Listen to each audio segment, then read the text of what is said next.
యావత్ భారతదేశమంతా ఎప్పుడెప్పుడా అని ఎదురుచూస్తున్న తరుణం రాని వచ్చింది.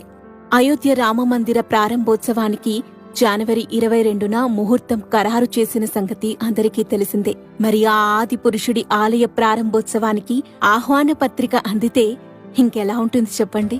చూస్తుంటే కన్నుల పండుగగా ఉంది. మరి ఆ ఆహ్వాన పత్రిక ఏ విధంగా ఉందో నాతో పాటు మీరు కూడా చూడండి. ముందుగా ఆహ్వాన పత్రికను చూస్తే శ్రీరామ మందిర్ అయోధ్య అని రాసి ఉంది. దానితో పాటు అయోధ్య రామమందిర రూపు కూడా మనకి కనిపిస్తూ ఉంది. మరి ఈ ఆహ్వాన పత్రికను ఆ ఆంజనేయ స్వామి గదతో బంధించారు. ఈ ఆహ్వాన పత్రికను తెరిచి చూడగానే మనకి శ్రీరామచంద్రమూర్తి పట్టాభిషిక్తుడై దర్శనమిస్తాడు. అనంతరం ఈ ఆహ్వాన పత్రికలో ఏముందో మనకు సూచించారు. రామచరిత మానస్ని ఉద్దేశిస్తూ కొన్ని వ్యాఖ్యలను ఇందులో పొందుపరిచారు. దీనితో పాటు